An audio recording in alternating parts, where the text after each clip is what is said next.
Oh, right here on 910 a.m., the Superstation, the Future Radio. Hey, I'm your host, Brother Michael Imhotep. It is Wednesday, February 3rd, 2021, and we are live. Hope everybody's doing well today.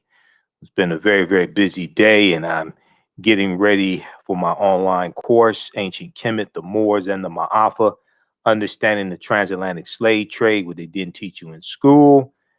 Getting ready for that course that's starting up Monday, February 8th, 2021, 8 p.m. Eastern Standard Time. So you'll hear more about that.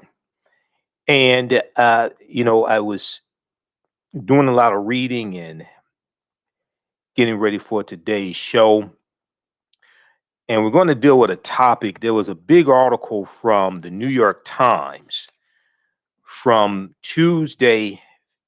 There was a article from the New York Times from January 31st, 2021, dealing with the plight of African American farmers. And then there was a article from Black Enterprise Magazine from Tuesday, February 2nd. And Black farmers say they are on the brink of extinction. Black farmers say they are on the brink of extinction. It's a big article from Black Enterprise. There was one from ABC News also that's cited in the Black Enterprise article. And two of Joe Biden's priorities on his platform dealing with racial inequality and climate change can help African American farmers and the plight of African American farmers. There is a bill in the Senate that is co-sponsored by Senators Cory Booker of New Jersey and Senator Elizabeth Warren of Massachusetts and Senator Kirsten Gillibrand of New York, called the Justice for Black Farmers Act. The Justice for Black Farmers Act. Now, I've talked about this before on the show late 2020. I talked about the Justice for Black Farmers Act. And when you deal with this, when you study this, and, going back a couple of years ago, we talked about how African American farmers were suing. They filed a lawsuit because they were saying that they were sold fake soybeans, and they thought it was a plot to steal their land. And there's a history of African Americans having their land stolen from them through various schemes, etc., farmland, etc., things like this. And they thought that this was one of those schemes. I talked about that a couple of years ago. I did a few broadcasts, so some of you may have seen that. And the farmers, these African American farmers, were suing the Stein Seed Company. Okay, now of course the Stein Seed Company said no, the soybeans were not fraudulent or anything like that. But when you research this topic, and I've been following this for the past few years, when you research this topic, it also deals with how Donald Trump's trade wars with China had a devastating impact on many African American farmers. And this is something I was talking about real time while it was happening, while the trade wars were happening. John Wesley Boyd Jr., who's the president of the Black Farmers Association, talked about this. He was interviewed by Roland Martin on Roland Martin Unfiltered. And this deals with, once again, how policies impact economics, how policies and laws and regulations impact economics and impact your business. So we'll talk about African American farmers and policies dealing with racial inequality and climate change and how they can help African American farmers. And also we'll deal with the Justice for Black Farmers Act, the Justice for Black Farmers Act. Once again, politics is the legal distribution of scarce wealth, power, and resources, and the writing of laws, statutes, ordinances, amendments, and treaties, their adoption, interpretation, and enforcement. Politics impacts every aspect of our lives, from the water we drink to the air we breathe to the food we eat. Okay, so we'll discuss that. And then also there was a really good article from face-to-faceafrica.com, face-to-faceafrica.com. We posted this today on our Facebook fan page, the African History Network. And this deals with 5 African American owned radio stations. Five African American owned radio stations created a black radio app after iHeart Radio turned them down and refused to carry their radio stations and their podcasts on the iHeart Radio app. So this is the name of this app is called Umoja Radio app. And this is a good story dealing with could be cooperative economics, but dealing with unity and African American owned businesses pulling their resources together. Okay, now these are all radio stations that are outside the market of 910 AM Superstation WFDF. These are all out of state, but this is a good story, and we posted this on our Facebook fan page, the African History Network. So this is a good story of African American owned businesses also working together as well. All right, now we know you can. I'm not telling you don't download the iHeart Radio app. Of course, you can download the iHeart Radio app because you can listen to 910 AM Superstation WFDF live there. And we have podcasts of the African History Network show there also. We have a page there as well, but you can also download this app as well. So we're going to deal with that story. And then today, February 3rd, is the anniversary of the adoption of the 15th Amendment to the U.S. Constitution. 15th Amendment to the U.S. Constitution, which guaranteed the right to vote for African American men. At the time in 1870, did not apply to African American women. Okay, the women in general not going to get the right to vote until the 19th Amendment of 1920. But we'll talk some about the 15th Amendment of 1870. And there was a good article from SmithsonianMag.com, official website of the Smithsonian Institute.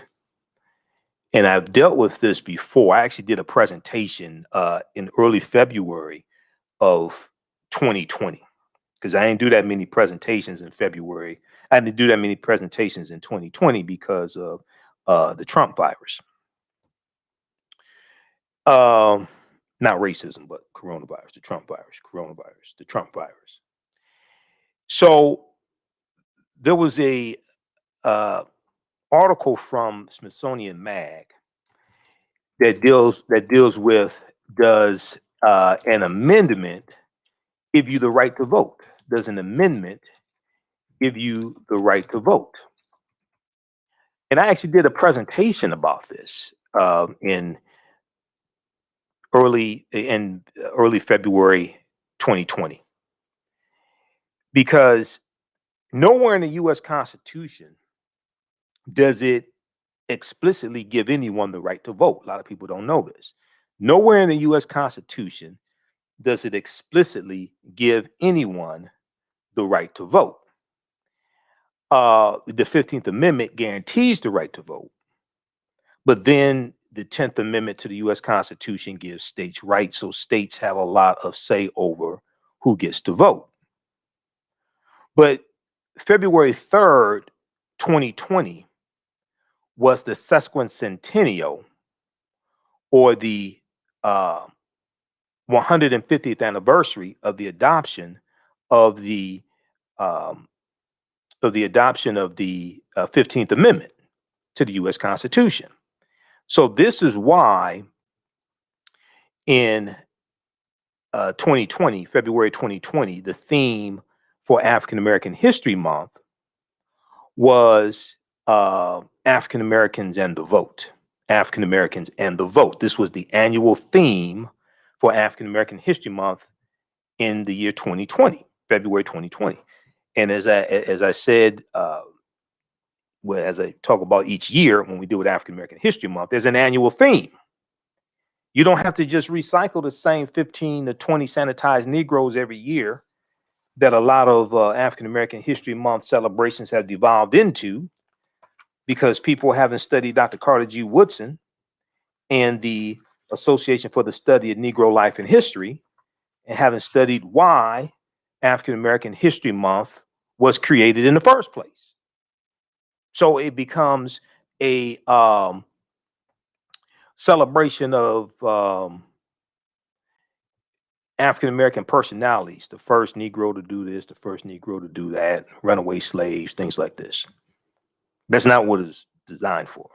Yes, that's part of history, but it's much deeper than that. Okay. So there's an annual theme each year. This year's annual theme is the Black family, representation, identity, and diversity. The Black family, representation, identity, and diversity, focusing on the historical impact and study of African American kinship and African American families.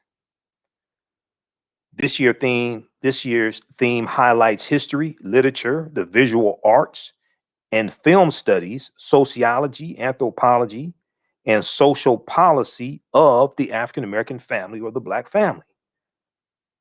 The theme also takes a look at the representation and identity of African American families, which have been subject to vilification and stereotyping from slavery to present. So when I do my presentations on African American History Month, I get deep into this. We deal with the annual theme, we deal with the history, we deal with Dr. Carter G. Woodson, we deal with the Great Migration, different things like this. Okay, so we're going to talk about these topics on today's show. Now, on the African History Network show, we focus on educating, empowering, and inspiring people of African descent throughout the diaspora and around the world, because right now it's corrects wrong behavior. What you do for yourself, what you do to yourself, and what you allow other people to do to you and get away with is based upon what you think about yourself. What you think about yourself is based upon what you have been taught about yourself. What you've been taught about yourself is based upon everything you've read, heard, and seen about yourself. So when you control the radius of a man's thoughts, you can control the circumference of his or her actions, because the mind can't do or teach what it doesn't know. Now, we deal with a number of different topics here on the African History Network show. We deal with current events and history and politics, education, economic empowerment, entrepreneurship, love, sex, health issues, and much, much more. Sign up for our email newsletter. Text the word Kemet, K-E-M-E-T, to 22828 to sign up for our email newsletter. Text the word Kemet, K-E-M-E-T, to 22828 to sign up for our email newsletter.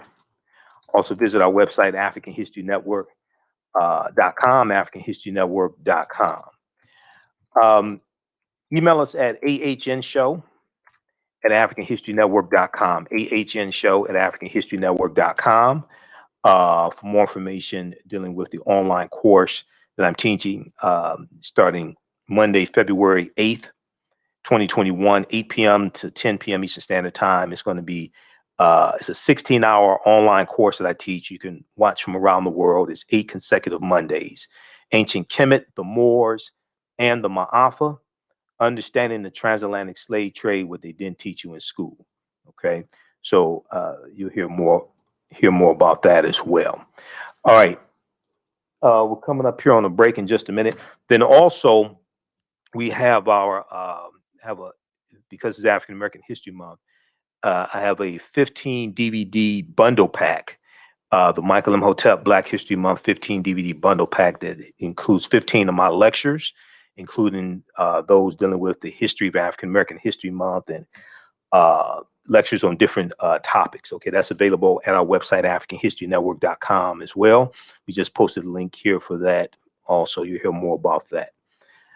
All right, we're coming up here on a break. Also, if you like this type of information, you can donate to the African History Network, $ the AHN Show through Cash App, $ the AHN Show through Cash App, and also through PayPal, paypal.me/the AHN Show, paypal.me/the AHN Show, or at our website. All right, we're coming up on a break. You listen to the African History Network show right here on 910 a.m. Superstation, Future Radio. I'm Michael Imhotep. We'll be back in a few minutes. All right, stand by, everybody. Stand by. I got to get ready for this next segment here. Stand by. We'll be back in a couple minutes here.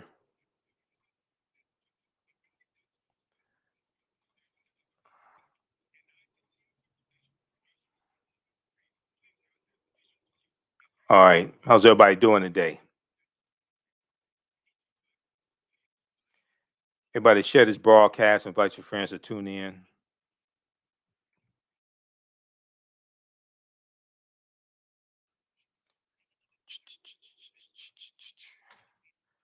Stand by.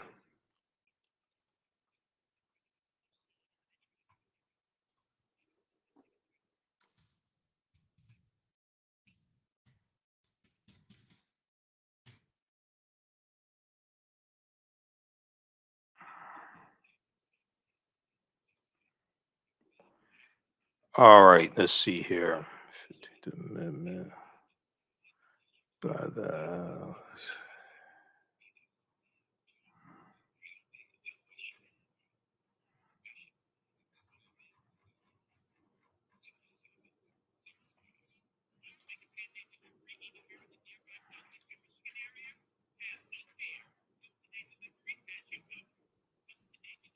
All right, stand by, everybody. We'll be back in just a minute.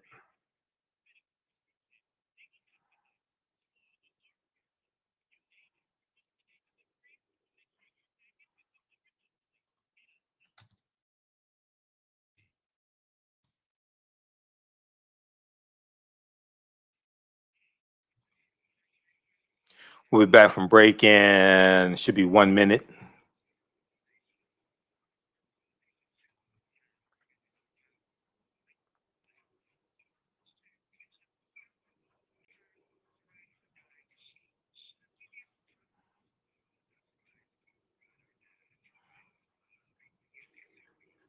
Okay.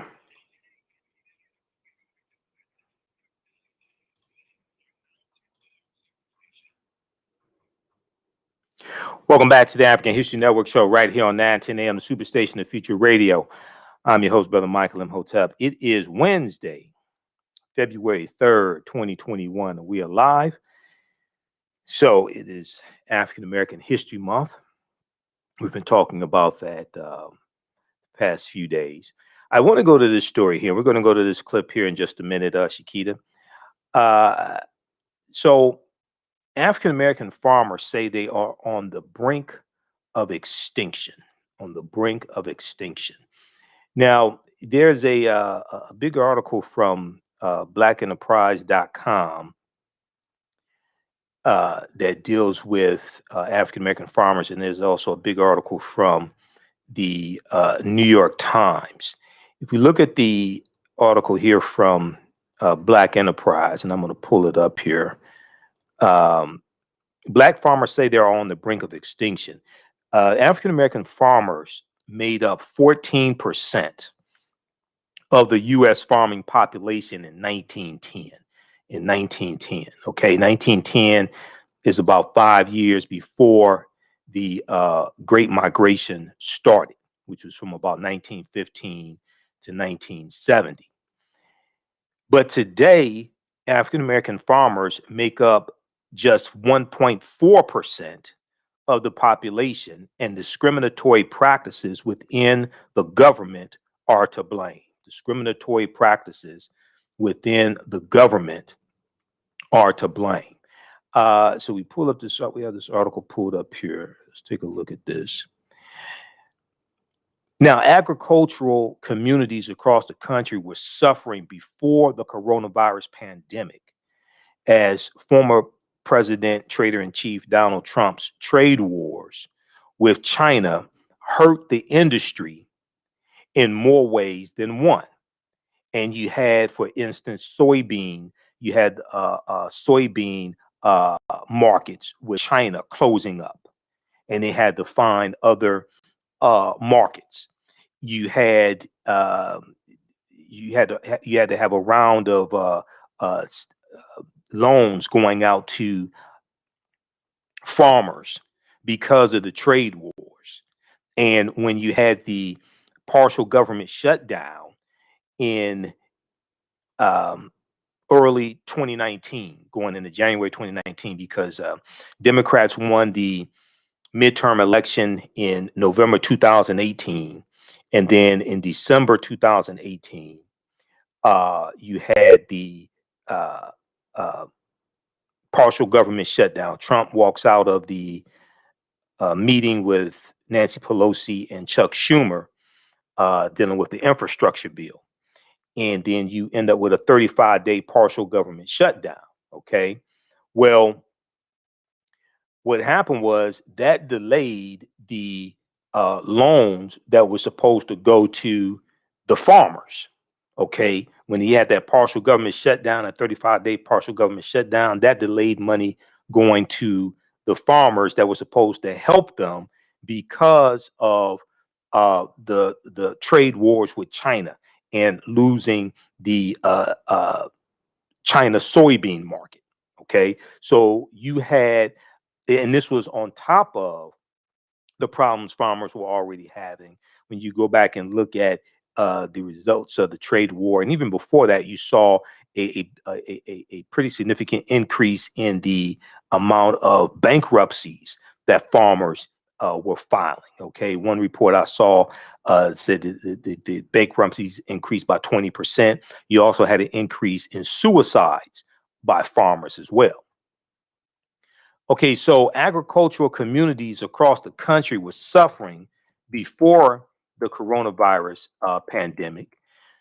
Now, African American farmers, as former President Donald Trump's trade wars hurt the industry in more ways than one. However, Black farmers have had to deal with a whole different set of issues.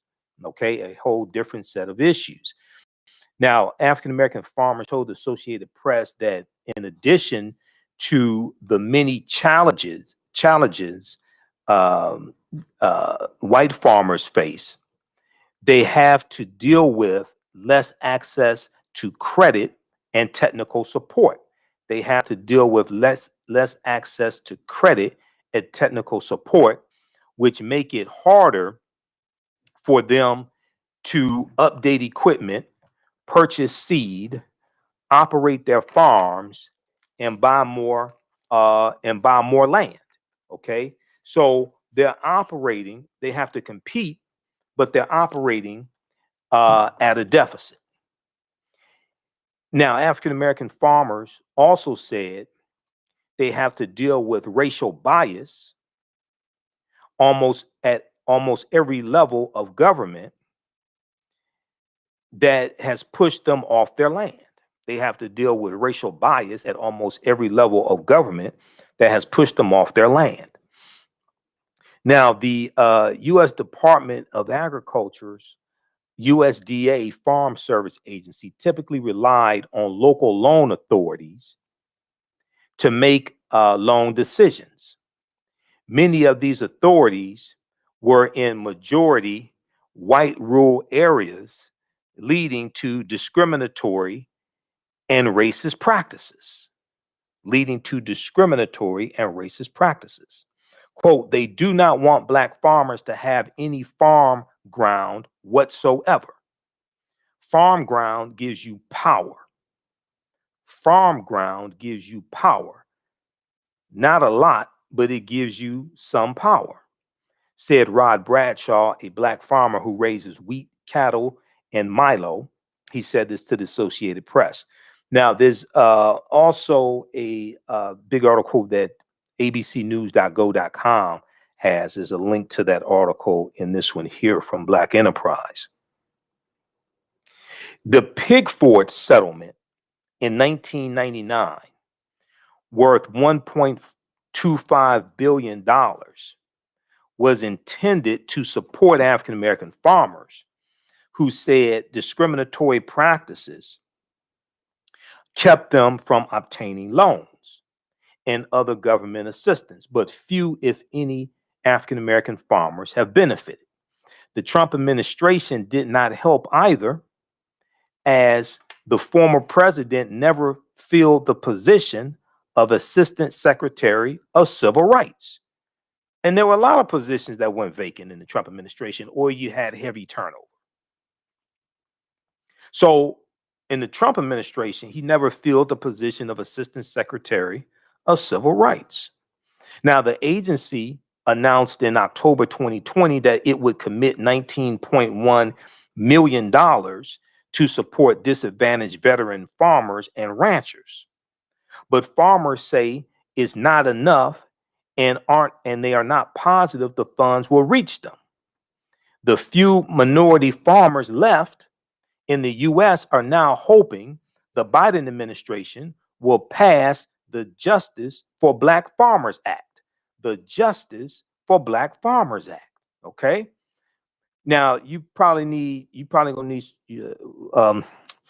I think you're gonna need some Republicans to vote for this in the Senate. I think you need 60 votes for this act. Okay, the Justice for Farmers Act. Now, the bill, which is co-sponsored by Senators Cory Booker, Elizabeth Warren, and Kirsten Gillibrand, will enact new policies to end discrimination within the USDA, protect current Black farmers from losing their land, and provide land grants for a new generation of Black farmers. Quote, overtly discriminatory. So once again, see, this deals with understanding how politics is the legal distribution of scarce wealth, power, and resources, and the writing of laws, statutes, ordinances, amendments, and treaties, their adoption, interpretation, and enforcement. Politics impacts every aspect of our lives. This is why in 2016, when you have people saying, we don't need to vote, we just need to do economic empowerment, invest in the stock market, okay, and build businesses. I said, that's good. My degree's in business administration. I understand that better than most people. I taught entrepreneurship for 7 years, help people get funding for businesses, help them critique business plans. I wasn't going to write the business plan for them. Help them get funding, things like that. I said, that's good. But also, I understand the role of government. I understand that politics is the legal distribution of scarce wealth, power, and resources, and the writing of laws, statutes, ordinances, amendments, and treaties, their adoption, interpretation, and enforcement. And I understand you need a president in office whose policies will protect the economy that your business, that your Black business depends upon to survive. Subsequently, we had an incompetent president for 4 years, Donald Trump. And as of April of 2020, because of the coronavirus pandemic, we lost 41% of African American owned businesses. By the end of 2020, it was probably at 50%, at least. This is an example of how elections have consequences. Then we look at the devastating impact the Trump administration has had on African American farmers. Elections have consequences. So, quote, overtly discriminatory and unjust federal policy has robbed Black families in the United States of the ability to build and pass on intergenerational wealth, Senator Cory Booker said in a statement. We're dealing with the results of laws and policies. Now, you have some people like Jared Kushner. He's probably surrounded by lawyers right now. You have people like Jared Kushner that say, oh, Black people just need to try harder. But you don't want to deal with a history of laws and policies put in place to maldistribute wealth, power, and resources into the hands of Europeans and take away what we had. When it comes to farming and agriculture, we know that there is a direct connection between discriminatory policies within the USDA, U.S. Department of Agriculture, and the enormous land loss we have seen among Black farmers over the past century. The Justice for Black Farmers Act will work to correct this historic injustice by addressing and correcting USDA discrimination and taking bold steps to restore the land that has been lost in order to empower a new generation of Black farmers to succeed and thrive. If you read the book, How White Folks Got So Rich, The Untold Story of American White Supremacy, in the book, one of the things they talk about is the theft of land. And they deal with policies like from the Farmers Home Administration, page 72 of the third edition. Farmers Home Administration, created in 1930. Now, this is right after the stock market crash of October 1929 that brings about the Great Depression. And they say at the end of legal slavery in 1865, African Americans were concentrated in the agricultural sector of America, because in the year 1900, at the turn of the century, 90% of African Americans lived in the South. It wasn't because we liked the heat. It was a legacy of slavery. They were more likely than whites to own farms. African Americans were more likely than white people to own farms, though they held less acreage and had poor quality tracts of land. Despite this reality, the Farmers Home Administration, the FHA, the Farmers Home Administration, was set up in 1930 to give loans and subsidies to white farmers to sustain and maintain their operations. This is an example of how laws and policies were put in place to maldistribute wealth upon resources. Politics is the legal distribution of scarce wealth upon resources. So when I hear people telling Black people don't vote, first question I have to ask is, who the hell is paying you to tell us don't vote? Because that's stupid as hell if you understand history and law and policies. The Farmers Home Administration was set up in 1930, set up by the federal government to give loans and subsidies to white farmers to sustain and maintain their operations. To achieve this, now 1930, that's President Herbert Hoover. Herbert Hoover won the 1928 presidential election. He was a Republican. Republicans used the Southern strategy, even though Candace Owens is lying, saying the Southern strategy doesn't exist. That's not true. Look, Candace, go do some research, study some history.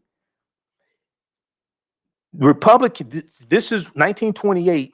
You have the what's called the Lily White Movement of 1928.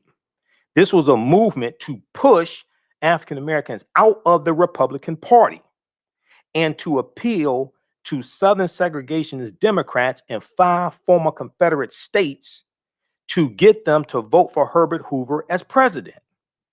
This is during towards the beginning of the Great Migration, and more African Americans are moving from the South up north, and they're going to work in jobs in factories, and they're voting. So Herbert Hoover becomes president in 1928. The Republicans are ignoring the rise of the Ku Klux Klan. The Ku Klux Klan is becoming very powerful in 1920s. The Klan was rejuvenated in October of 1915 by Reverend William Joseph Simmons. Reverend William Joseph Simmons, after he saw the movie The Birth of a Nation, which debuted February 8th, 1915. In the first 30 days the movie The Birth of a Nation was out, it was called The Klansman. The Birth of a Nation is based upon a novel by another man named Reverend Thomas Dixon. These were good white Christians. Okay, well, I shouldn't say they're white Christians, but well, they were. I mean, they were. Anyway, Reverend Thomas Dixon wrote the novel The Birth of a Nation. Okay, and when I say may go outside the circumference of some people's awareness, it's not hate speech or anything like that. This is documented history. I'm telling the truth. So the movie The Birth of a Nation helps to rejuvenate the Ku Klux Klan, which had largely died out by 1915. They were founded 50 years before in 1865, December 24th, 1865, in Pulaski, Tennessee. So you have Republicans ignoring the needs of African Americans, and then African Americans are going to slowly switch over to the Democratic Party. That shift starts with the 1928 presidential election. Even though majority of African Americans who voted for Herbert Hoover, you start to see that shift with that 1928 presidential election. 1932 presidential election, Herbert Hoover loses re-election because he mishandles the economic catastrophe of the Great Depression, and President Roosevelt wins. And African Americans are starting to gradually switch over under President Roosevelt. This is long before the Civil Rights Act of 1964. By 1960, 2/3 of African Americans had switched over to the Democratic Party. Okay, because we saw even under Roosevelt, we saw that they were more receptive to our needs. They weren't perfect. We were still leery of them, but they were more receptive to our needs and issues and concerns than the Republican Party was. So you had this gradual switching over.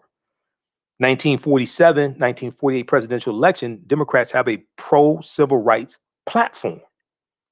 Okay, so you have that gradual switching over.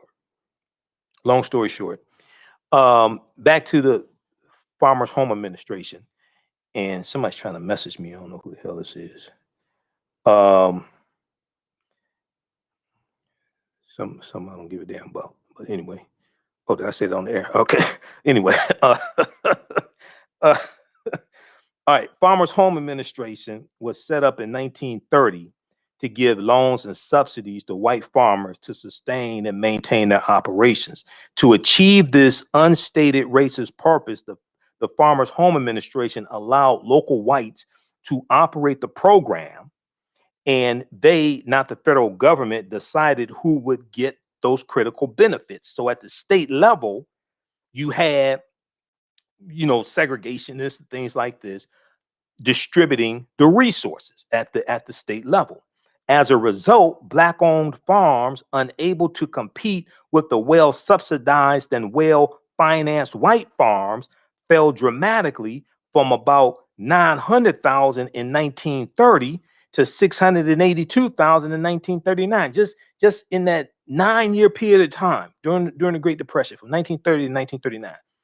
We lose over 200,000 farms because of a maldistribution of wealth pond resources through the Farmers Home Administration. Many of the whites used the government money to modernize by buying tractors and evicting Black sharecroppers. When you look at the article from the New York Times, okay, two Biden priorities, climate and inequality, meet on Black-owned farms. Meet on Black-owned farms. I want to pull this one up here. And we're about to go to that clip also, Shakita. Let me know if we have any callers. Two Biden priorities, climate and inequality, meet on Black-owned farms. So this is dealing with how those issues in those policies impact African-American farmers. Let me pull this up. There's a picture in the article. I think it was this article because I read so many on this. I think it was in this article. There's a picture that shows African-American sharecroppers. Yeah, it's this one right here. African-American sharecroppers evicted off of the land they were sharecropping in 1939. This is during the Great Depression. Okay, let's see if we can do a screen share on this. Then we're going to go to that clip, Shakita. I know she's got it ready for me. Let's see. Let's look at this here. So you have to understand this history, because all this, the history, the laws and policies, this is all connected, which ties into the lawsuit of the Pickford settlement in 1999. Okay. Now this is from the article from the New York Times is is an 8-page. I printed it out. I got it right here because I was researching this before we came on the air. I printed out as 8 pages. 2 Biden priorities, climate and inequality, meet on Black-owned farms. So you're seeing the connection between policies and conditions.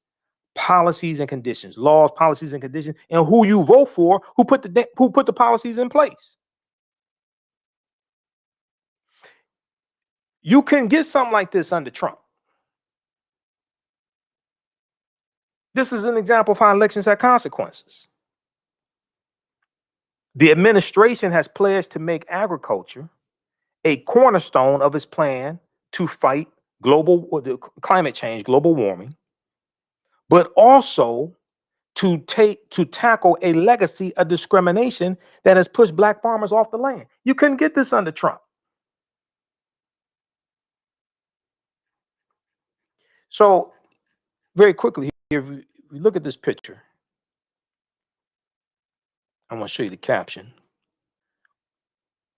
This is evicted sharecroppers in 1939 in New Madrid County, Missouri, during the Great Depression. Okay.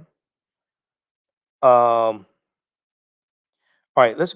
I want to go to this clip here, Shakita. This is from Al Jazeera.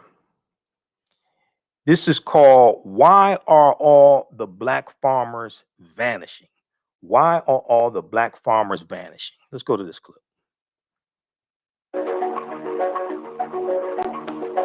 My grandfather would say, "The land knows no color." Never mistreated anybody, people did. This is the story of an injustice that begins with slavery, continues through decades of government-sponsored discrimination, and even now is a fight for survival. Black farmers have faced discrimination for centuries, and today there's fewer than 49,000 of them in the U.S. That's less than the entire student body of the University of Texas. We had to fight for the land, fight for the equipment. But the white farmers around here, the land was inherited down. Black farmers lost 80% of their land between 1910 and 2007, in large part because of systemic racial discrimination. Folks are starting to realize that we don't actually have a future of farming unless we include all of the various ethnicities and races in this nation. Leah Penniman knows a lot about the history of Black farmers in the U.S., in part because her grandmother was a farmer. A lot of people don't know that the 12.5 million Africans who were kidnapped from their home were mostly rounded up because they were expert agriculturalists. Even after the Civil War ended, the government never delivered on its promise of reparations. It said it would give 3 people a plot no larger than 40 acres and a mule. It didn't. Despite the fact that the promise never happened, we did manage to save enough money to purchase 16 million acres of land by 1910. Black farming hit its peak in 1920, when nearly 1 million Black farmers worked the land. Many Black families across the South were sharecroppers. That meant they'd rent and farm small plots of land, and then the landowner would receive part of the crop. But high interest rates and unpredictable harvests often left sharecroppers, like John Boyd Jr.'s grandfather, indebted to landowners. He would always wind up owing Mr. Harper money, and I couldn't figure that out. I said, how the Sam world do you work all year, harvest a crop, and you actually owe the plantation on the money? John is a 4th-generation farmer and the founder of the National Black Farmers Association. His family story is one with a landscape fertilized by Black labor. He is part of the 1.4% of Black people who make up the country's 3.4 million farmers. The U.S. government has restricted the success of Black farmers, and John would become a driver in their fight for equity. I call the USDA the last plantation, the way that they're treated Black farmers. We've been degraded, humiliated. For decades, the U.S. Department of Agriculture systematically favored white farmers by denying loans to Black farmers. Like his grandfather, John found himself financially struggling to keep his farm. He went to the USDA for aid and the intense confrontation with a local USDA loan officer nearly ended in a physical fight. The farm operating loan and the USDA loan officer, he spat on me. I just lost it. I literally wanted to whoop his ass. He said, if you don't learn how to talk to me, you're never going to get a loan in this county. The Department of Agriculture is often the last resort for farmers when they don't qualify for loans from other sources. And discrimination was widespread at its local branches, which were largely run by all-white county committees. We filed 3 applications at the USDA, and 6 months later, they claimed they had lost those loans or they couldn't find them. Lester Bonner is a 74-year-old farmer from an agricultural family, and he says his fight with the USDA started in 1983. The land Bonner and his family tilled for 18 years was owned by a white man who promised them they'd get the first opportunity to purchase the grounds. But the government didn't make that easy. We sat in the yard 2-3 hours, a couple of days, waiting on the guy to say he was going to come out and we were going to fill the papers out. Nobody never showed. Throughout the 1990s, it took an average of 60 days for white farmers to get their loan applications processed. But for black farmers, it took 220 days. Stories of unfair lending practices were so common among black farmers that a group of them, including John Boyd Jr., banded together. Their fight led John and 400 others to sue the government in a class action lawsuit known as Pickford versus Glickman in 1997. I did a lot of the legal work because lawyers said there's no way you're going to win suing the federal government, especially a group of blacks to get paid for something, compensated for something. It was taboo. It had never been done before. But the black farmers did win. Well, kind of. The government settled the case for a little more than $1 billion. The Black Farmers case was like the next biggest thing to the Voting Rights Act as far as meaningful things that happened to black people in this country. A drop in the bucket for what happened from slavery to Jim Crow to sharecropping. Nearly 16,000 farmers affected would receive $50,000. Some other farmers received more, but that was only if they filed their claims by a certain date. Many didn't. So Boyd found himself again fighting for nearly 40,000 claimants. I can tell you, this took 30 years to do, so it wasn't something that transpired over a few years. We're talking about a 30-year period before farmers received their final checks out of the second lawsuit. The follow-up case, known as Pickford 2, gave claimants an additional $1.25 billion in compensation. But for many black farmers, it was too late. The plaintiffs were in their 80s and 90s. It was important because it showed the nation that black farmers did not decline because of a lack of skill or a desire to leave the land. Today, the average age of black farmers in the U.S. is about 60. And Leah Penniman's life mission is to cultivate the next generation of young black farmers. Her program at Soulfire Farm works with black farmers who are mostly in their 20s and 30s, offering week-long immersion courses. Gives me hope, this sense that our generation is awakening to the call of coming back to the land. Leah wants to show that young black farmers can still connect with the land, despite everything previous generations have endured. Land is the basis of freedom, dignity, and equality. It allows people in our community to see more broadly what's possible for them and that they don't have to settle for what society has been told are the limits of what they can do.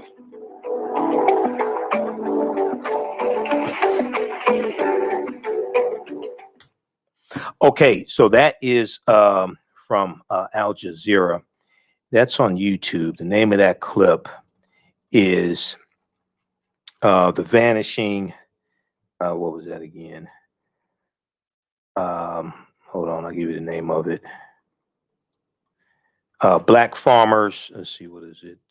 Why are all the black farmers vanishing? Why are all the black farmers vanishing? Okay, so this ties into history. And then also what they didn't mention, there was a $1.3 billion payout for a lawsuit that President Obama did in, I think it was 2013, something like that. Blackenterprise.com has an article about this. Now, I want to go to this clip here. This is Dr. King in 1968. He's speaking at a church in Mississippi, and he's talking about what happened after the Civil War to African Americans and how we were not given land and how we were locked out of massive land giveaways. And he talks about white farmers being able to mechanize their farms because of help from the federal government. Okay, I just sent you that clip, Shakita. Let's go to this clip. At the very same time that America refused to give the Negro any land, through an act of Congress, our government was giving away millions of acres of land in the West and the Midwest, which meant that it was willing to undergird its white peasants from Europe with an economic floor. But not only did they give the land, they built land-grant colleges with government money to teach them how to farm. Not only that, they provided county agents to further their expertise in farming. Not only that, they provided low interest rates in order that they could mechanize their farm. Not only that, today many of these people are receiving millions of dollars in federal subsidies not to farm, and they are the very people telling the black man that he ought to lift himself by his own bootstraps. And this is what we are faced with, and this is a reality. Now, when we come to Washington in this campaign, we are coming to get our check. Okay, pause it right there.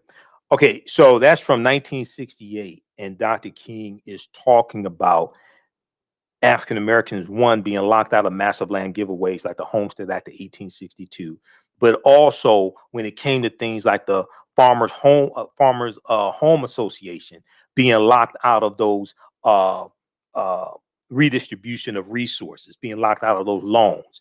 White farmers were given loans, and they use those loans to mechanize their farms. They're going to use those loans to pay their mortgages and pay the workers on the farm. And African American farmers were largely locked out of those loans, and we end up losing a lot of our farms, losing a lot of that farmland. Okay. Also, check out this article here from Black Enterprise. This is from October 2nd, 2013. Black farmers to receive payouts in $1.2 billion in federal lawsuits. This deals with the payout. This was tied to a lawsuit, and President Obama authorized the payout of this. This ties into the Pickford settlement. This is the second round of funding for Black farmers. Thousands received payments in 1999 as part of a settlement in the class action lawsuit. Okay, that's in 1999, dealing with the Pickford settlement.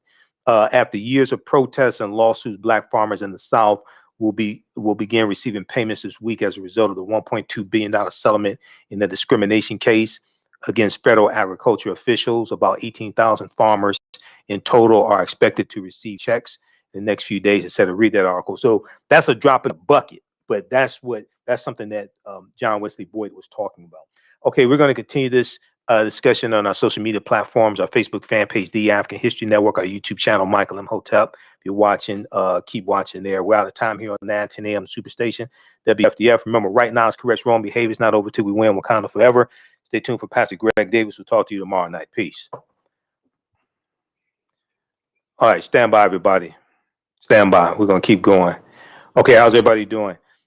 All right, if you like this type of information, also, you can donate to the African History Network. You can support us, $, the AHN Show through Cash App, $, the AHN Show through Cash App, also through PayPal, paypal.me/the AHN Show, paypal.me/the AHN Show. That helps support us, helps us keep broadcasting 6 days a week. We're here Monday through Friday, 11 p.m. to 12 midnight Eastern Standard Time, and Sundays, 9 p.m. to 11 p.m. Eastern Standard Time. That helps pay for this technology. So just keep broadcasting. I'm broadcasting through Restream right now.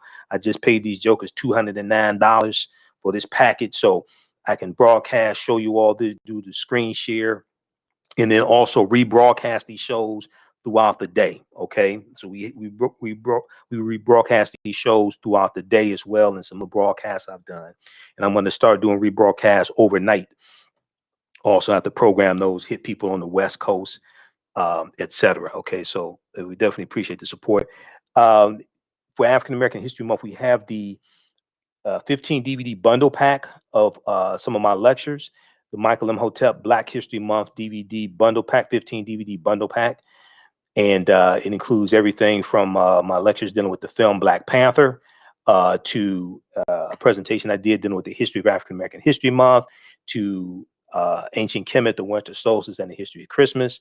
It's 15 of my lectures. Okay. It's on sale $100. We just posted the link here. It's also at our website, AfricanHistoryNetwork.com, AfricanHistoryNetwork.com. So we'll talk about that in a few minutes here. I want to go back quickly here to this article from the New York Times. This huge article from the New York Times. Once again, this ties into understanding policy, laws, and conditions, and who's in office, who can push these policies, who's receptive to your issues, who's receptive to you pushing your issues, your agenda, your concern. Okay. Once again, if we look at this article here, how's everybody doing? Everybody share this broadcast on your social media platforms as well.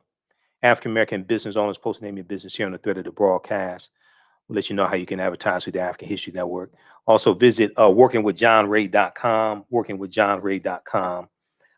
John Ray is going to tell you about income shifting also, okay? So you'll hear more about that as well. Visit workingwithjohnray.com. Let me go back to this article here. I just want to hit the highlights because this is an 8-page article, and we'll be here for 2 hours dealing with this because I went through and read the whole thing. It's a deep article. And the one from Black Enterprise is like condensed, but the one from New York Times is deep. 2 Biden priorities: climate and inequality meet on black owned farms. Okay, one of the things they talk about here is, let's see here. Let's go down to the administration has promised to make agriculture a cornerstone of this ambitious climate agenda, looking to farmers to take up farming methods that could keep planet warming carbon dioxide locked in the soil and out of the atmosphere. First of all, you have a president that is listening to the scientists and realizes climate change is real, as opposed to climate change being a hoax, like Donald Trump said the majority of his time in office. At the same time, President Biden has pledged to tackle a legacy of discrimination that has driven generations of Black Americans from their farms. Now, that's totally different than Trump. Trump doesn't even want to acknowledge systemic racism actually exists, not in public, not consistently. He may say it at a town hall. He may admit it at a town hall meeting for like 60 seconds, but then there's no follow-up, no policies to address it, nothing. President Biden has pledged to tackle a legacy of discrimination that has driven generations of Black Americans from their farms, with steps to improve Black and other minority farmers' access to land, loans, and other assistance, including climate smart production. Now, farms run by African Americans make up less than 2% of all of the nation's farms today, down from 14% in 1920. Down from 14% in 1920. And see, when you had the Farmers Home Administration and the loss of over 200,000 farms from 1930 to 1939, that did a job on us. Because of decades of racial violence and unfair lending and land ownership policies. Okay, now, Oh yeah. So so Joe Biden's promises come on the heels of a year. Joe Biden's policies come on the heels of a year in which demands for racial justice have erupted across America, and a deadly pandemic has exposed stark disparities in health. Biden is also seeking to reverse former President Donald John Trump, the traitor in chief, to reverse Trump's unraveling of environmental regulations. Trump reversed over 100 um, environmental policies. There was a article from the New York Times. There was a big article from the New York Times, and this may be a link to it here. That broke, yeah, this one right here. Y'all have to. Now, I've talked about this before, and I've dealt with this in some of my lectures. Okay, go read this article here from the New York Times. The Trump administration rolled back more than 100 environmental rules. Here's the full list. This was last updated January 20th, 2021. This goes through and shows how Trump was rolling back, either weakening or totally reversing over 100 environmental policies, some from the Obama administration, put in place by the Obama administration, some left in place from previous administrations, and the Obama administration left them in place. This ties into climate change. This ties into the plight of African American farmers who are fighting against climate change. All of this is connected.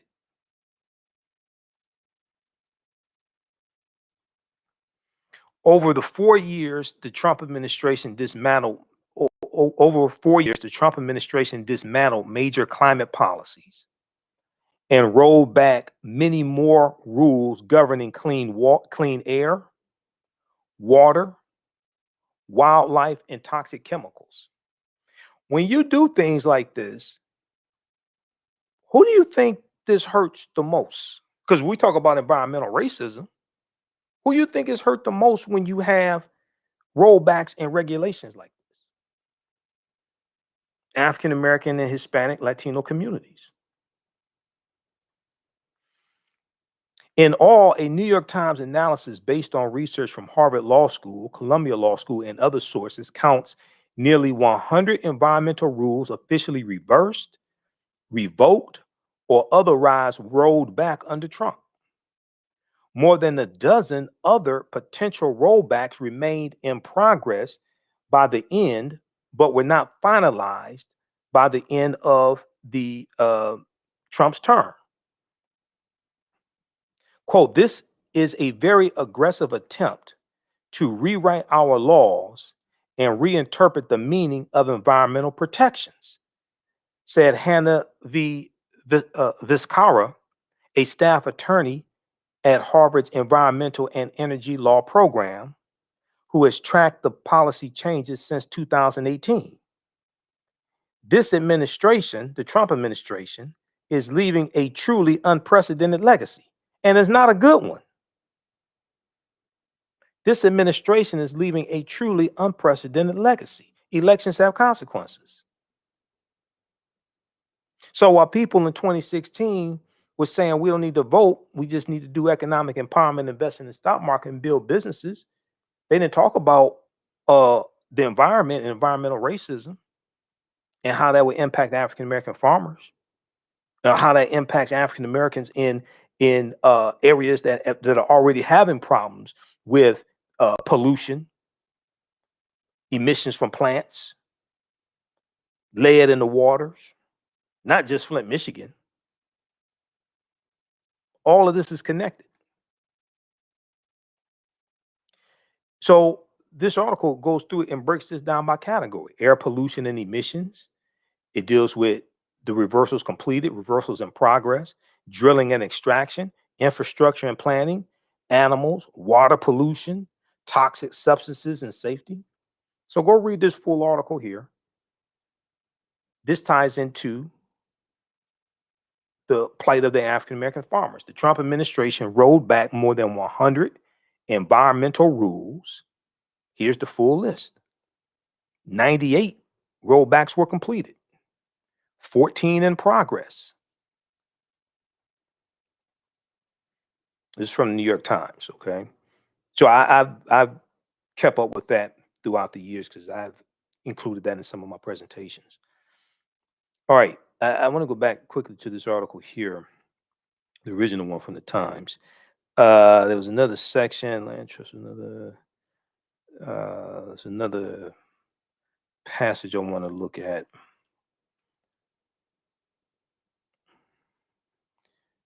Let's see here. Okay, so we have the sharecroppers, as we talked about before. Sharecroppers being evicted in 1939, because when you had white farmers being able to get loans to save their farms from the federal government, okay, some of them got rid of their black sharecroppers and they were evicted from the land.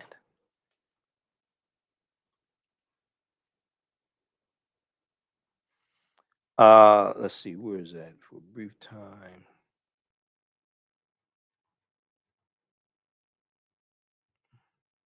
Okay, so for a brief time after emancipation, free black communities spread across the rural South, cultivating all manner of agricultural goods like pecans, peanuts, and pork. By 1920, there were 925,000 black farmers, a fourth of whom were able to secure their own land.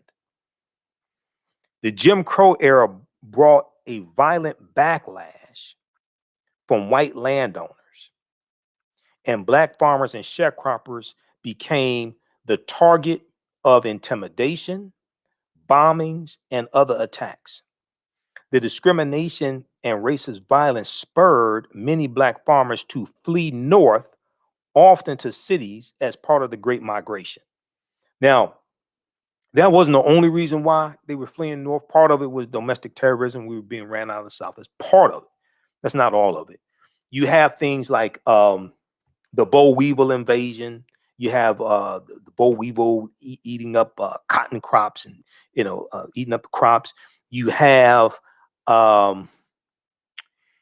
okay, so this is 1930. During World War One, the U.S. World War One is 1914 to 1918. The U.S. gets involved in World War One in 1917.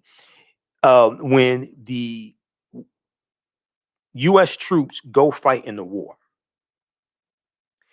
when these white men go fight in the war, this leaves a labor vacuum in a lot of these northern plants. And a lot of these northern plants and factories, they're marketing to African Americans in the South, enticing them to come up north and go to work in these plants. So many of us are trying to get out of the South. Some of us are going to keep our farms, but others who maybe don't own farms or are being ran off the farm, domestic terrorism, they can't pay the taxes on the farm or what have you. Many of us are going up north and going to work in these factories because we were looking for a better way of life. We're looking for equal protection under the law. We're looking for a better way of life. So you see the beginning of the Great Migration right about 1915. It goes from 1915 to 1970. You have about 6 or 7 million African Americans migrating from the South up north. All right. Then it goes on to say, disparities in access to loans, and aid, and well-documented discrimination at the Department of Agriculture also drove black farmers from their land. This is just what I was talking about. Even as the civil rights era started to bring black Americans equal rights under the law, the rural exodus accelerated. As white citizens councils in the South wary of a surge in black voters, explicitly targeted black farmers for expulsion from their communities. Okay, so read the rest of this. Check out the article from Black Enterprise. Black farmers say they are on the brink of extinction. Read about the Justice for Black Farmers Act, the Justice for Black Farmers Act, co-sponsored by Senators Cory Booker, Elizabeth Warren, and Kirsten Gillibrand. And you're gonna hear more about all of this. Okay, let's go to this next story quickly here, because I spent more time on the first story than I expected. We may talk a little bit about the 15th Amendment tonight. We have to talk more about that tomorrow. Originally I wanted to talk about the Mexican-American War of 1846 to 1848, because February 2nd was the anniversary of the signing of the Treaty of Guadalupe Hidalgo of February 2nd, 1848, which is what ended the Mexican-American War. And as a result of the Mexican-American War, the U.S. got California, Arizona, New Mexico, Colorado, Utah, and Nevada all from Mexico as a result of the Treaty of Guadalupe Hidalgo. All that land belonged to Mexico. Okay, so we're going to talk about the Mexican-American War of 1846 to 1848 sometime soon in the next couple of shows. I don't know, but we need to talk about the 15th Amendment between today's show and tomorrow's show.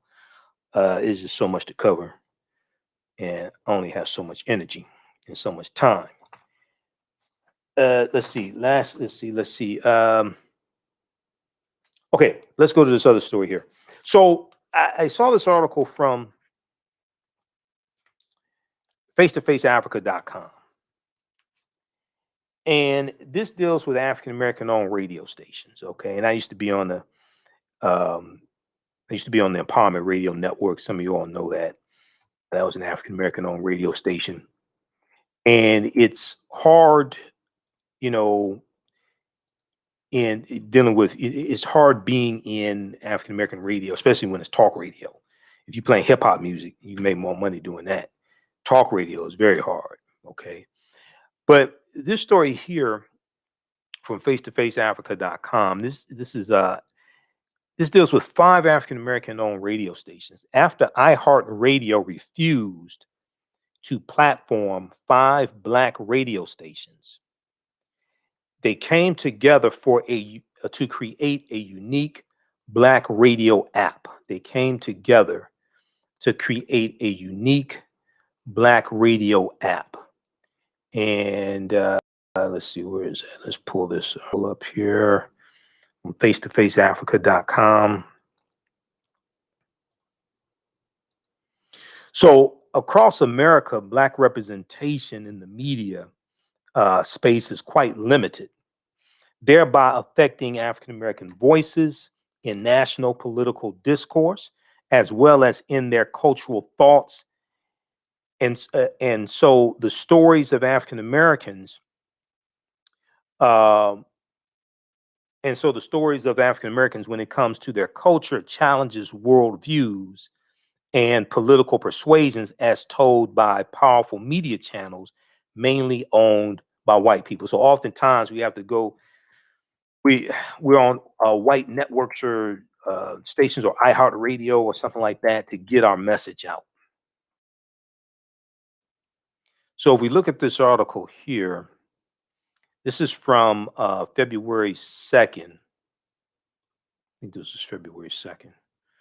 February 2nd, 2021, from face-to-faceafrica.com. After iHeart refused to platform 5 black radio stations, they came together for a unique radio app.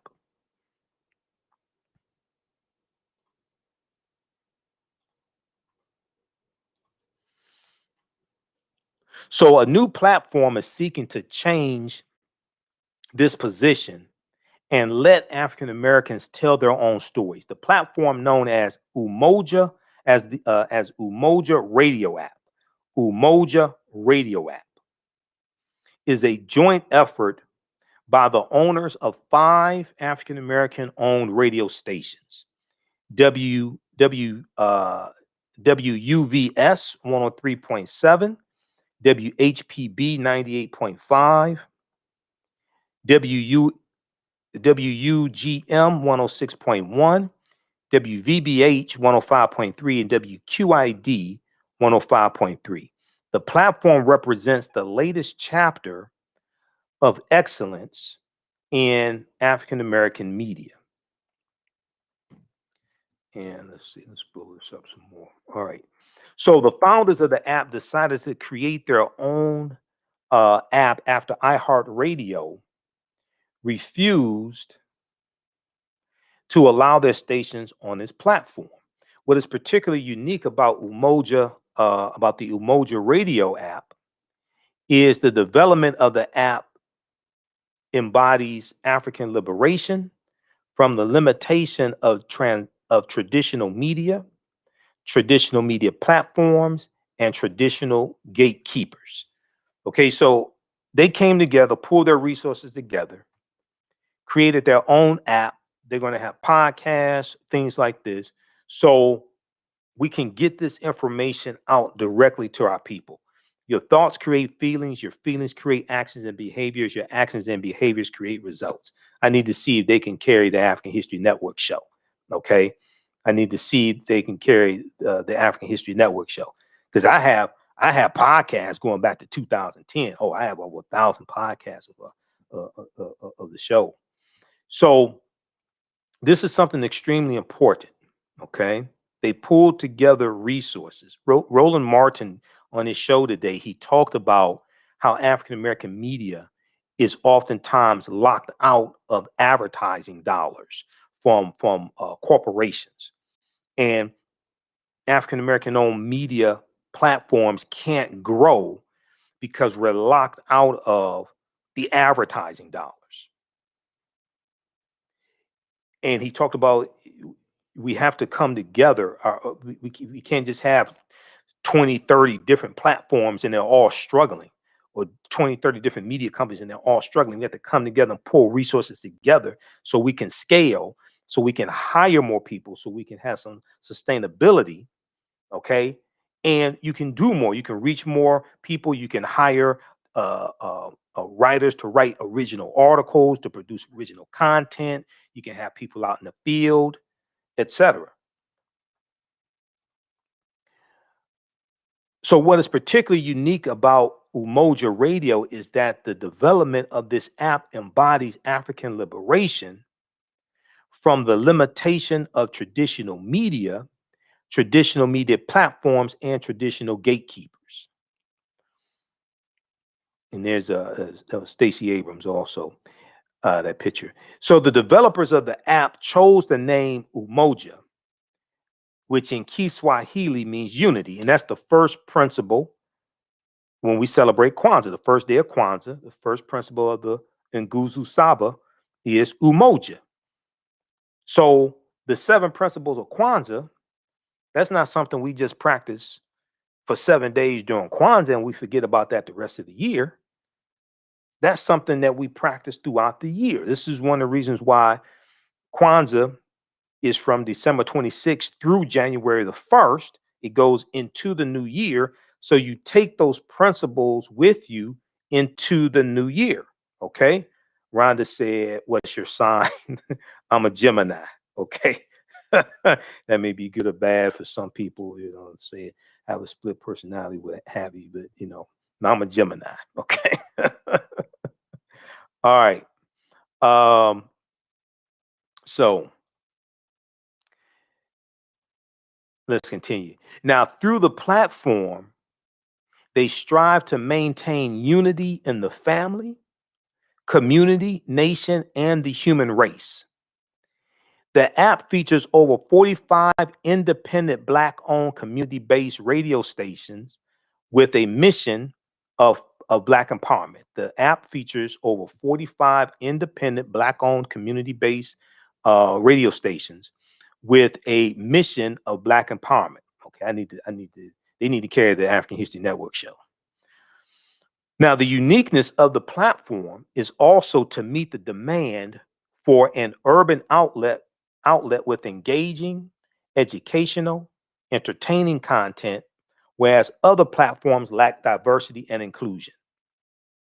The founders say it comes at a time when society demands more inclusive content, and we have the potential to deliver that and so much more. Our mission is to grow into the world's largest collective of unapologetically conscious media,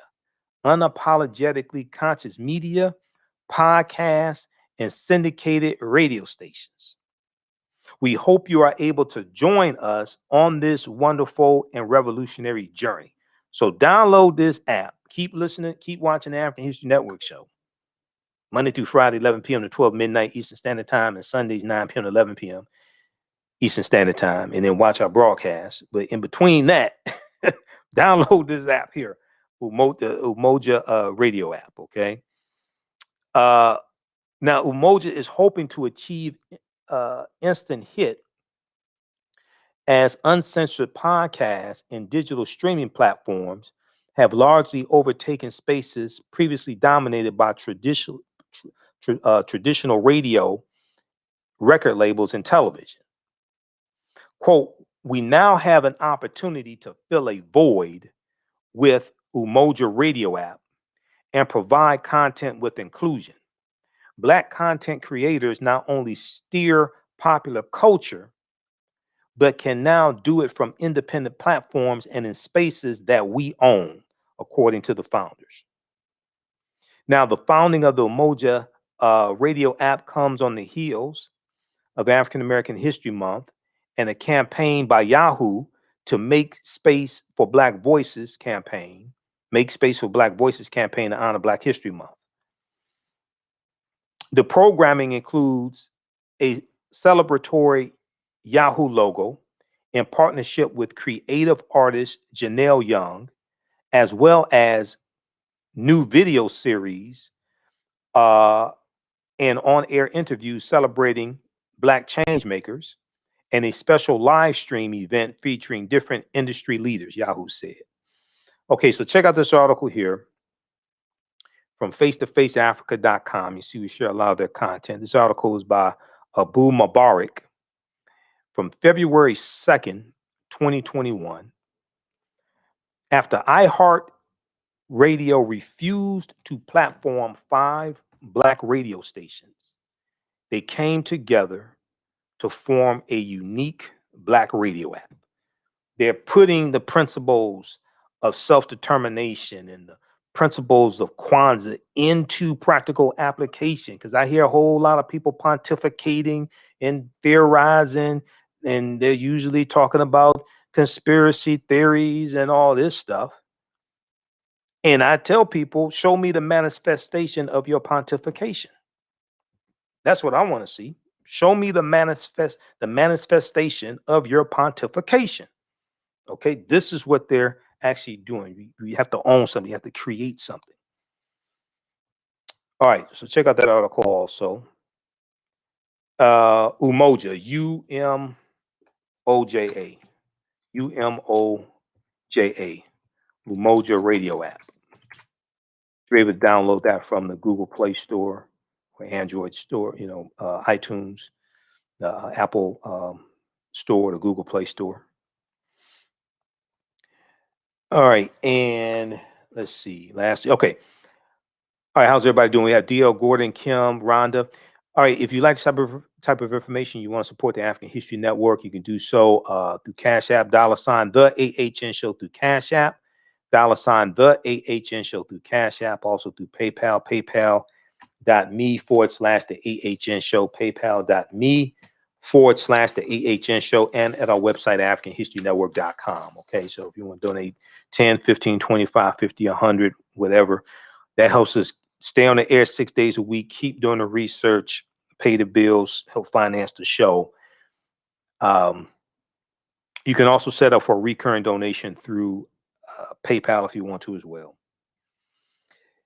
We have our My online course, Ancient Kemet, the Moors, and the Ma'afa, Understanding the Transatlantic Slave Trade, what they didn't teach you in school, is going to start up Monday, February 8th, 8 p.m. Eastern Standard Time. Monday, February 8th, 8 p.m. Eastern Standard Time. We deal with thousands of years of history, and we deal with what led up to the transatlantic slave trade taking place, okay?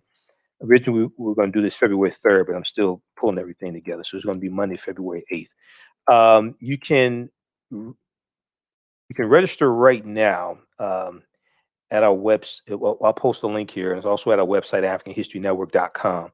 When you register, it registers you for the class I did in 2019. That's already done and archived. You can start watching that bonus content right away, and we'll automatically enroll you into the new class. Okay. So it's regularly $130. It's on sale $80. When we talk about the transatlantic slave trade, we can't start dealing with it in the 15th century. We can't start in 1441 when the Portuguese go into Mauritania. We can't start in 1619 in Virginia. We have to deal with hundreds of years of history leading up to the transatlantic slave trade taking place. We know that August 20th, 2019 was the 400th year anniversary of 28 Africans who came into Point Comfort in Virginia in August 20th, 1619. And 2019 was also known as the year of return. So you had many African Americans who were going back to, returning to Africa, going to West Africa, reconnecting with their roots. Now, when we discuss the transatlantic slave trade, we have to first understand that African people are the original people of North, Central, and South America, the original people of North, Central, and South America. Now, this is not to try to take away anything from our Native American brothers and sisters. And some of us have Native American ancestry. I'm one of them because I have Cherokee and Blackfoot on my mother's side of the family. My mother's family is from Tennessee. Okay. And this is something that Dr. David Imhotep talks about in the book, The First Americans Were Africans. The First Americans Were Africans, Documented Evidence.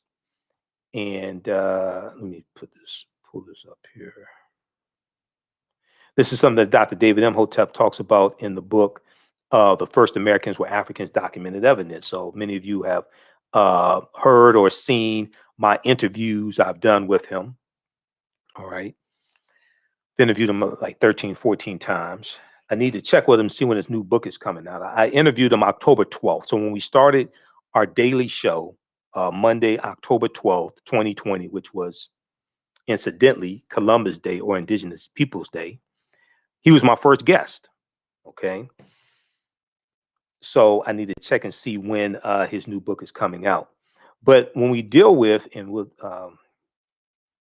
show you this right here, turn on the screen share.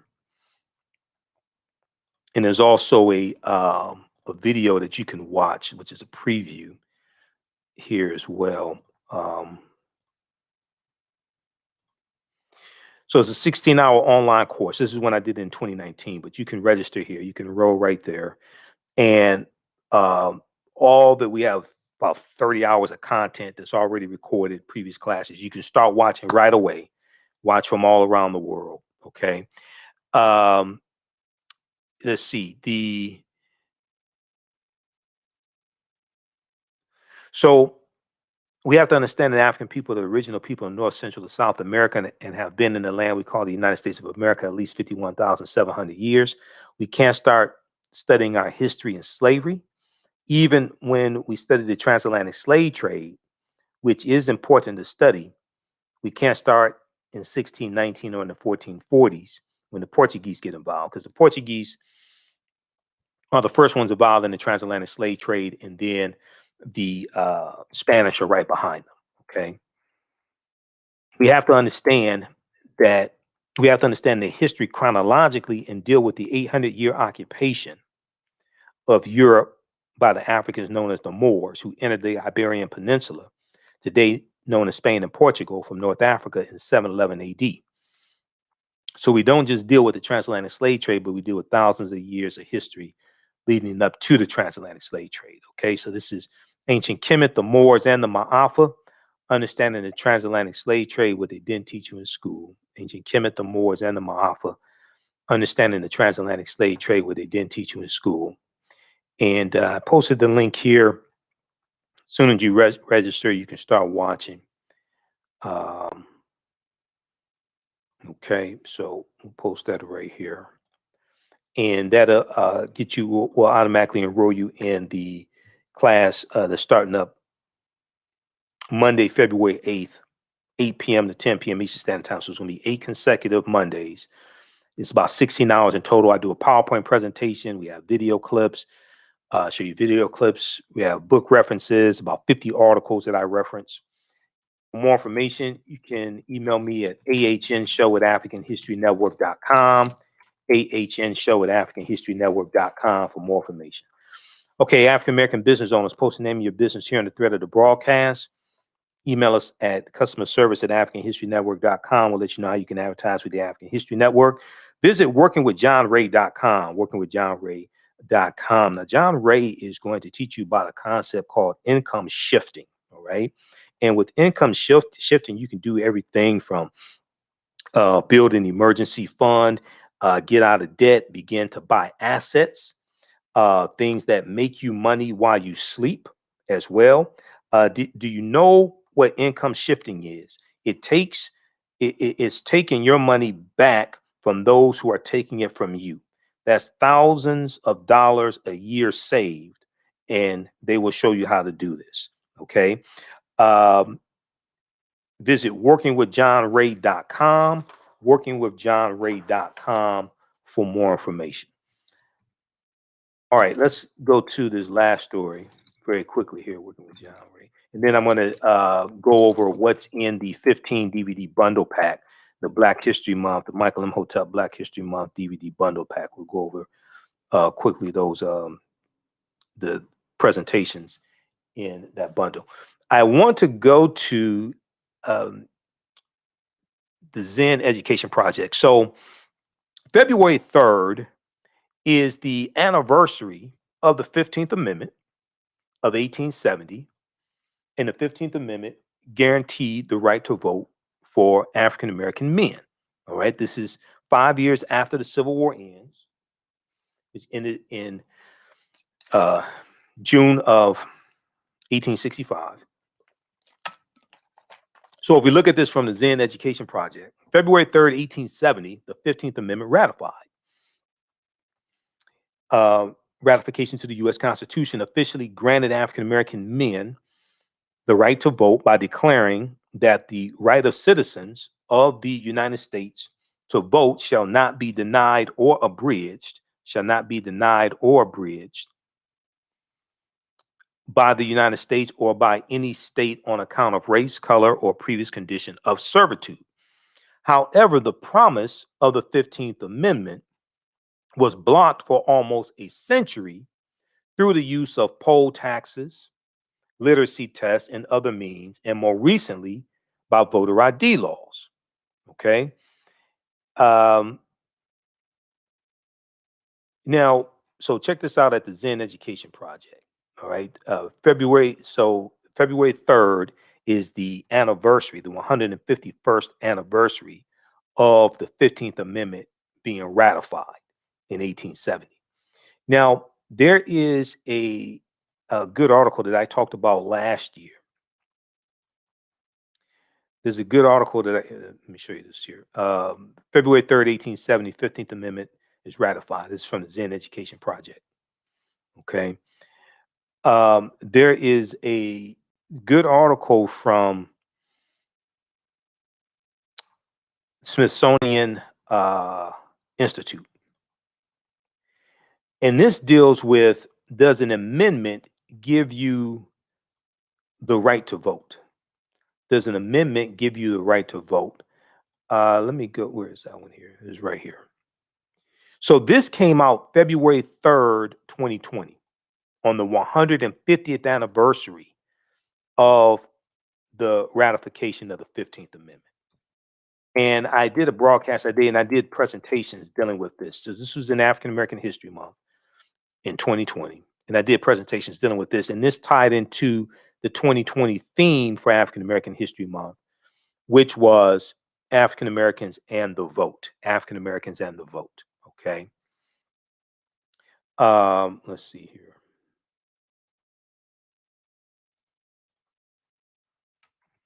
Yeah. So, and we know that.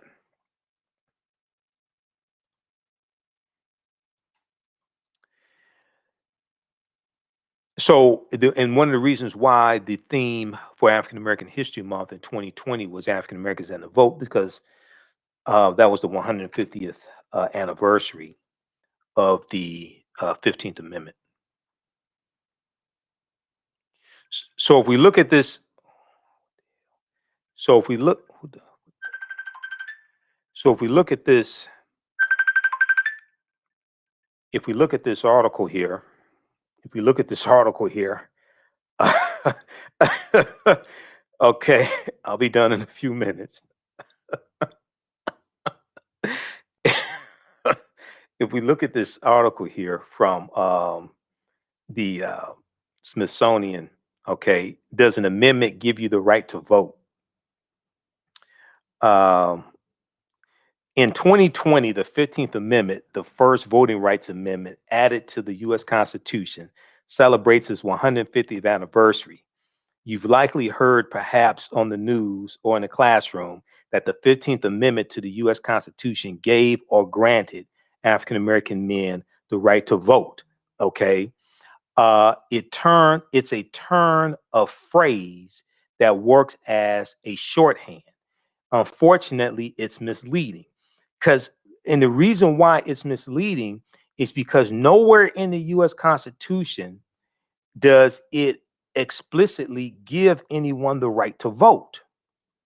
So the 15th Amendment, it guaranteed the right to vote, but there's nowhere in the Constitution does it explicitly give anyone the right to vote.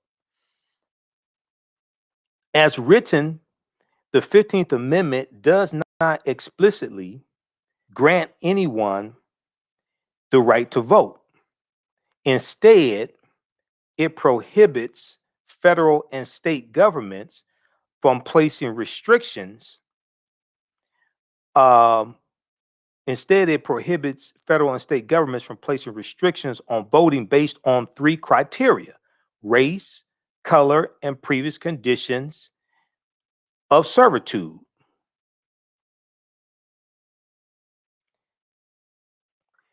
The entire amendment is 2 sentences long. The entire amendment is 2 sentences long. Section 1, the right of citizens of the United States to vote shall not be denied or abridged by the United States or by any state on account of race, color, or previous condition of servitude. 2, the Congress shall have power to enforce this article by appropriate legislation. Okay. Now, later voting rights amendments to the U.S. Constitution, especially the 19th Amendment and the 19th Amendment, guaranteed the right to vote for women. The 26th Amendment lowered the minimum voting age from 21 to 18. Those 2 additional amendments copied the 15th Amendment structure and its wording, declaring that the right to vote shall not be denied on account of sex or age, respectively. All right. So, but the problem with this shorthand, we skip down. The problem with this shorthand, saying the amendment gave African Americans the vote, go deeper than the level of language. Perhaps most importantly, this phrasing obscures what happened after the Constitution was amended. For a brief time after its ratification in 1870, the 15th Amendment worked as intended, sweeping away laws and constitutional provisions that had prevented African American men from voting. However, by the end of the 1800s, state governments throughout the South had adopted new laws and regulations that did not directly reference race or color, but still stripped African American men of their access to direct participation in the nation's political life. Literacy tests, poll taxes, elaborate registration systems, intimidation, and violence, including violent assaults and lynchings, were all used to silence African American voters and exclude them from the polls. Okay. So read the rest of this. Check out the rest of this article here. This is from the AmericanHistory.si.edu. That's Smithsonian Institute. AmericanHistory.si.edu. Does an amendment give you the right to vote? Does an amendment give you the right to vote? Okay. From February 3rd, 2020. Once again, February 3rd, 2020 was the sesquicentennial or 150th anniversary of the 15th Amendment to the U.S. Constitution. All right. Lastly, very quickly here, let's look at this. I showed the bundle pack, and we have these shipping out this week. I showed the bundle pack yesterday. We'll show it again to you quickly here. So this is the 15 DVD bundle pack, the Black History Month, the Michael Imhotep Black History Month DVD bundle pack. This is 15 of my lectures. These are on sale. It's on sale right now. The bundle pack's on sale right now, $100. We ship across the country and ship internationally, so it's going to charge you international shipping. And this is just in time for African American History Month as well. Let's see here. Where's that one here? Okay.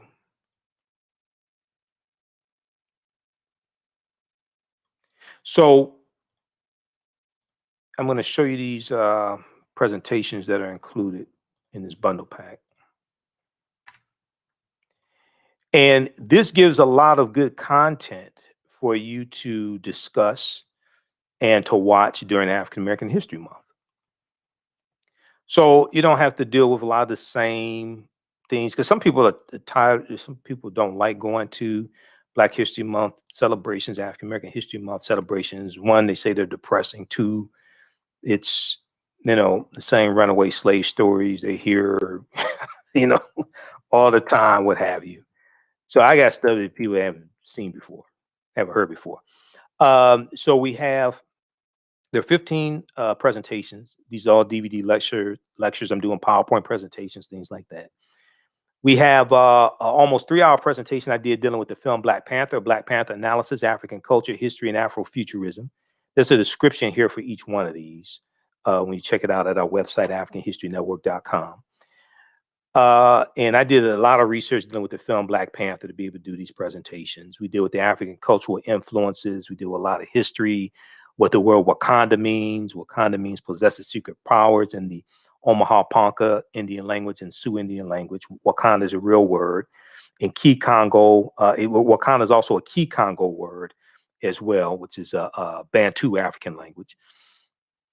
And then this one here deals with breaking the chains. This deals with the history of African American History Month, and we deal with Dr. Carter G. Woodson and the Association for the Study of Negro Life and History that he co-founded September 9th, 1915 in Chicago, and it deals with the creation of Negro History Week in 1926, and which became Black History Month in 1976. We deal with some of the annual themes going back to 1928. There have been annual themes each year going back to 1928. So we do a lot of history and dispel myths about our history also. Dispel myths. The Black John Hanson was not president. There were 2 John Hansons. One white senator from Maryland who was the president of the Continental Congress from 1781 to 1782. He dies in 1783. The Black John Hanson was a senator in Liberia. So we do a lot of information here. Africa was not named after a Roman general named Publius Cornelius Scipio Africanus. Actually, Africanus is Latin, which means belonging to Africa or of Africa. So Africa has to exist before you can belong to it. And you read Cassell's Latin English Dictionary, 2002 edition, page 11, in the entry for a fear, it gives you the definition of Africanus. And Publius Cornelius Scipio, his family's last name was Scipio. He actually takes his surname Africanus after he conquers that territory. You're dealing with Carthage in the Punic Wars and the people called the Afri, okay? And African people in world history by Dr. John Henry Clark. Dr. Clark talks about the Afri AFRI, on pages 14 and 15. Okay, so you get that presentation. Also, you get Malcolm X 50 years later, why is he still relevant? You get that one. The distortion of the legacy of Dr. Martin Luther King Jr., the revolutionary, will not be televised on the television. I deal with the revolutionary Dr. King. I don't deal with the we shall overcome, let's hold hands.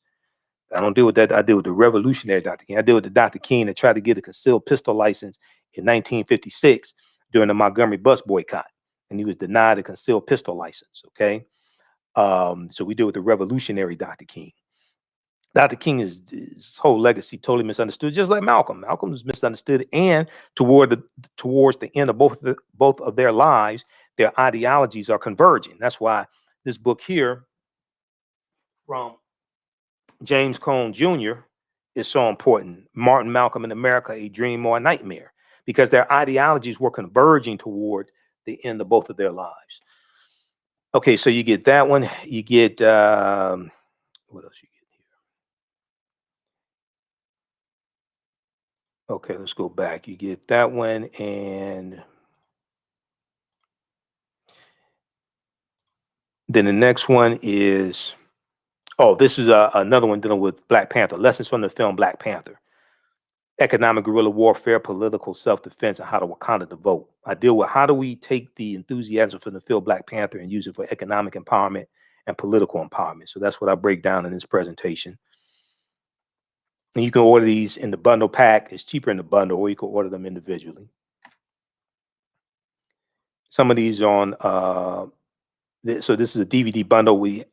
Some of these are in digital download format as well. This one here that deals with the 3/5 Compromise of 1787 and the Electoral College. And no, the 3/5 Compromise did not say we were 3/5 of a human being. It's talking about for the purpose of representation and taxation. How do you count the population of those enslaved? Okay, for representation in the House of Representatives. The full population of African Americans, the full free population of African Americans, 1787 was counted. They're counted 3/5 of the population of enslaved Africans. So, for instance, in Virginia, if Virginia had 100,000 enslaved Africans, okay, they would count 3/5 of that. They would count 600. They would count 60,000 as opposed to 100,000 to determine how many seats in the House of Representatives the state of Virginia would have. And then also this deals with the Electoral College. The presentation deals with the Electoral College as well. This one here deals with entrepreneurship. I taught entrepreneurship for 7 years. My degree's in business administration. The 13 forms of wealth and redistributing the pain, keys to economic empowerment and entrepreneurship for African Americans. This is a really good presentation here. And I tie all this into history as well. I tie all this into historical figures, examples of entrepreneurship. The racist history of the white national anthem and the Pledge of Allegiance. This deals with the whole history of the national anthem, the Pledge of Allegiance. Francis Scott Key, who wrote it September 13th, 1814 during the War of 1812. And I tie all that history into the history of Colin Kaepernick's protests to really understand what Colin Kaepernick's protest was about. This is a double lecture I did with Dr. David Imhotep, who wrote the book, The First Americans Were Africans, Documented Evidence. So we're dealing with the ancient presence of Africans in the Americas. And I also deal with great African women in history, the mothers of civilization. This is a 4-hour presentation, Redistributing the Pain, how African Americans historically fought back with economic boycotts. I deal with documented examples of different types of economic withdrawal strategies that we've used throughout history, so we understand how to use those today. And that's I reference Dr. Claude Anderson as one of my teachers, so he's in here. Also, that's a picture. He was speaking in he was speaking in Baltimore. That's from a few years ago. And some of you have seen the interviews I've done with him throughout the years as well. Okay, this one here, The Light of Ancient Egypt Awakens the African Mind to Economic Empowerment, another good one. I did this in Lansing, Michigan during African American History Month, February 25th, 2017. Funny story. My daughter was born on that day while I was giving the presentation. She was overdue. and she, she was. My daughter's born during Black History Month. Who would have thought, right?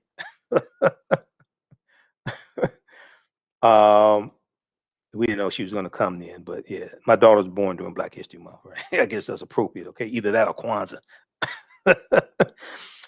Human guinea pigs, the history of the Tuskegee experiment of untreated, the history of the Tuskegee experiment on the Negro male. Contrary to popular belief, they did not inject them with syphilis. There were 600 men in the study. 399 of the men had syphilis.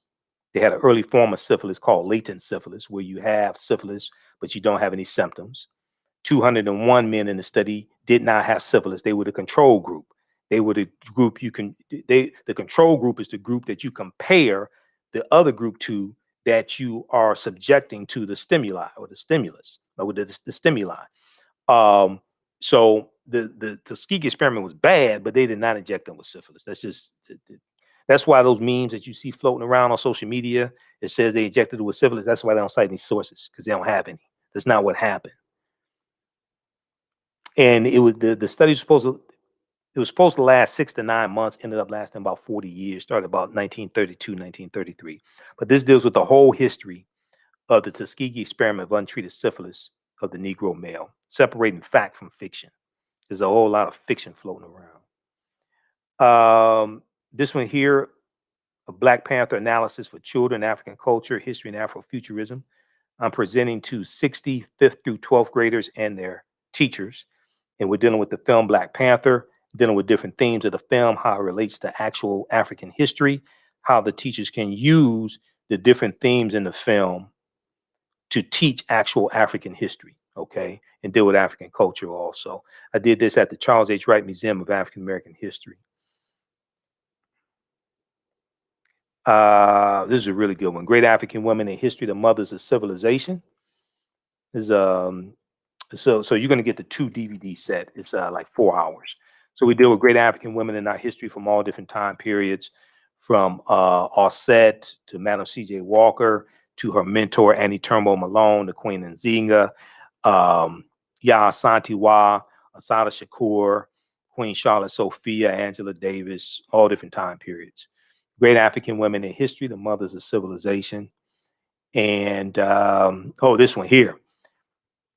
African American resistance in the era of Donald Trump, voter suppression, reparations, and how elections have consequences. So I deal with comparisons between Richard Nixon winning the presidency in 1968 and Donald Trump in 2016.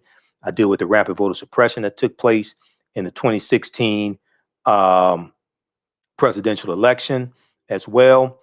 So we do a number of different things here. African American resistance in the era of Donald Trump, voter suppression, reparations, how elections have consequences. I deal with how Donald Trump was a backlash to 2 terms of President Barack Obama and the Black Lives Matter movement, how Richard Nixon was a backlash to the Black Power movement, the Civil Rights movement, and the rebellions taking place in the 60s all across the country.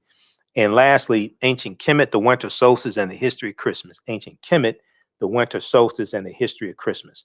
So this deals with the pre-Christian origins, the pre-Christian celebrations that are going to end up forming the celebration of Christmas. We deal with the origins of Christmas. We deal with things like the festival of Saturnalia amongst the ancient Romans, the festival of Mithra amongst the Persians, the festival of Yule. Many of these festivals took place around the winter solstice, around December 21st, or the vernal equinox, March 21st, which marks the first day of spring. Usually vernal is Latin for spring.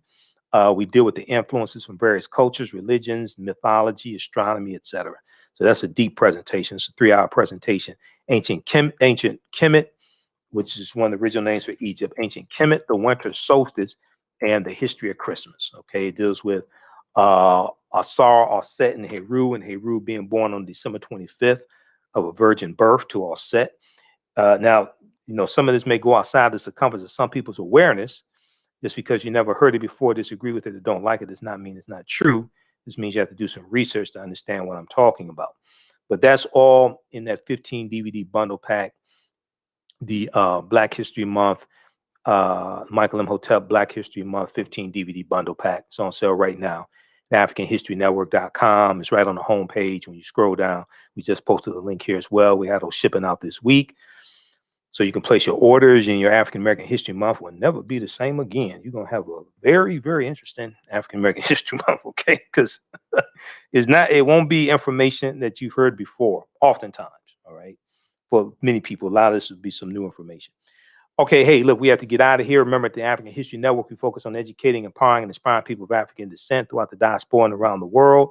Because right now, it's corrects wrong behavior. It's not over till we win. Wakanda forever. Talk to you tomorrow night. Peace.